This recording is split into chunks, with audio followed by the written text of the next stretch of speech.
Welcome to how to make a budget-friendly bouquet of flowers. So firstly, you're going to want to go into Publix. In my experience, Publix has the best bang for your buck as far as grocery store flowers go. And once you're in the store, you're going to want to ignore any pre-made bouquets or large bundles of roses and just go towards the middle right of the store and look for the 3 for $12 selection of flowers. When making a bouquet, you should get small, medium, and large flowers. If you would like, either the small or medium flowers can be substituted for something green like eucalyptus or leaves, and then for the main flower, I like to make it the favorite color of whoever is receiving the bouquet, as it really sets the theme. Now that you know what you're looking for, you can start to peruse Publix's flower selection and begin building your bouquet. Next, you're going to need one of these handy dandy green bags to stop you from dripping flower water all over the floor. I'm sure you'll open it very gracefully, sort of like a trash bag.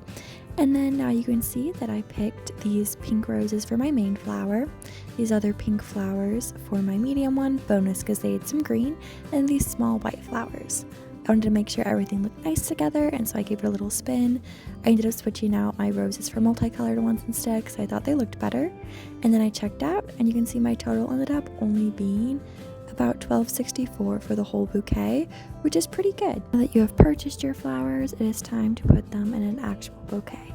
So first of all, you want to make sure that they are all about the same height. As you can see, that's what I was doing when I was lining it up and trimming it.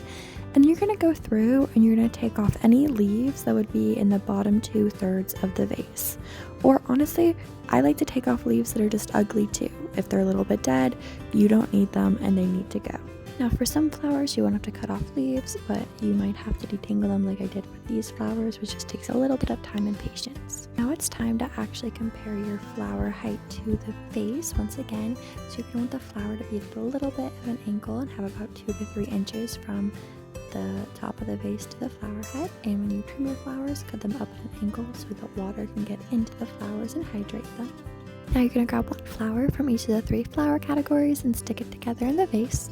You're going to do this 2 to 3 times to create a foundation bouquet that you can sort of sporadically add the rest of your flowers into. Large flowers should be very spread out, medium flowers should be pretty spread out, and you can use small flowers to help spread both of them out. This is going to be a trial and error process, so feel free to move some flowers around.